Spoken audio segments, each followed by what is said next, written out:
দুষ্টু নেকড়ে। একদিন জঙ্গলের রাজা সিংহ অসুস্থ হয়ে পড়ল।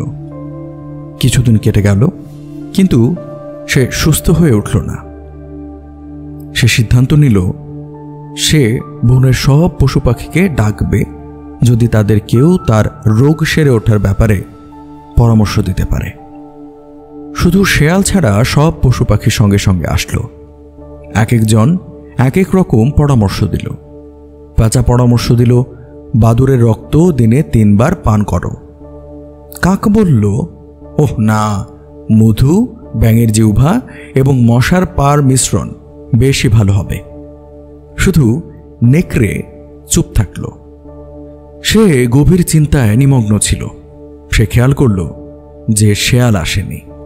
সে ভাবল যে এই সুযোগে সে শেয়ালের উপর প্রতিশোধ নেবে।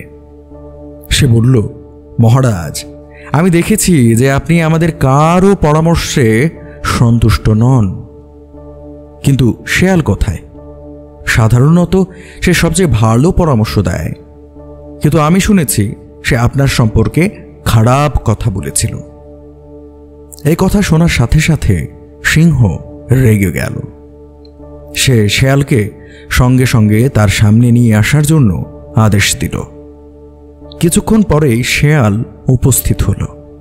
সে তার বিরুদ্ধে বিচক্ষণ নেকড়ের ষড়যন্ত্র সম্পর্কে বুঝতে পারল। তাই সে নেকড়েকে প্রহার করার জন্য এবং একটি শিক্ষা দেওয়ার জন্য সিদ্ধান্ত নিল। শেয়ালটি রাজার সামনে মাথা নত করে বলল, কেউ কেউ আমার সম্পর্কে গুজব রটিয়েছে।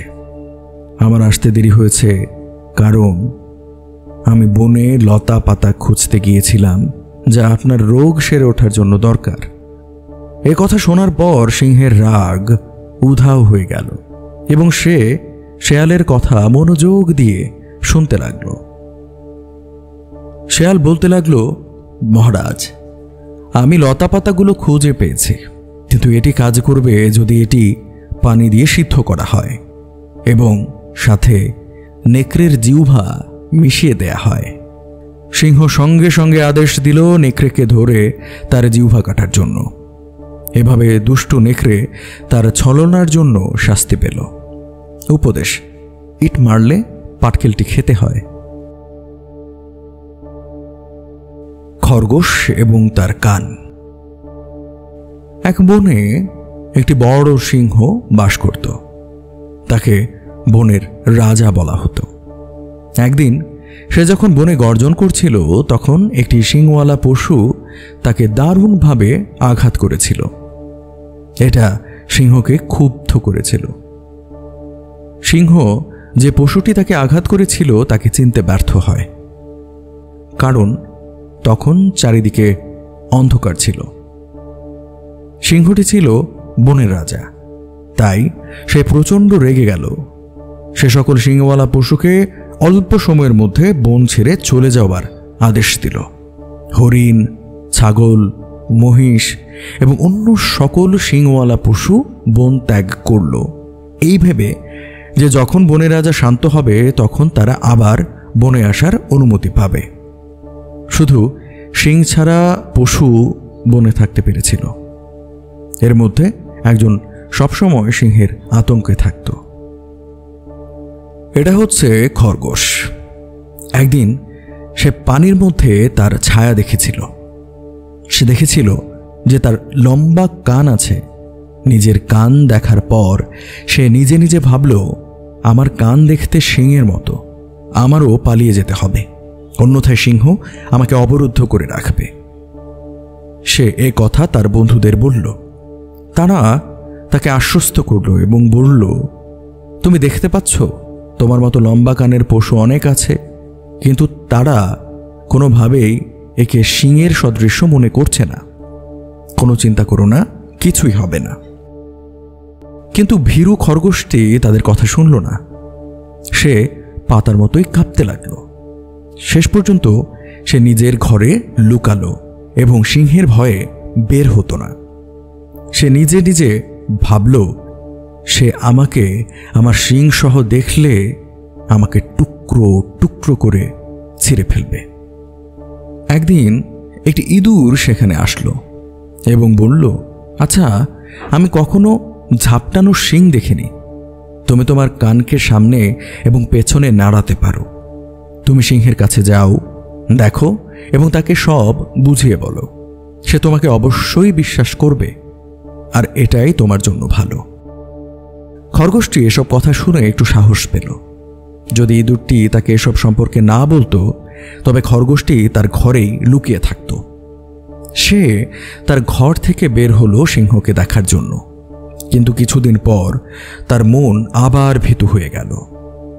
সে সিংহকে না দেখে বন থেকে পালিয়ে গেল। উপদেশ: ভীরুরা মৃত্যুর আগেই বারবার মরে।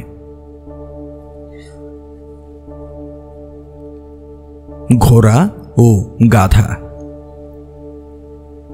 অনেকদিন আগে এক গ্রামে একটি লোক বাস করত। তার বাড়িতে একটি ঘোড়া এবং একটি গাধা বাস করত।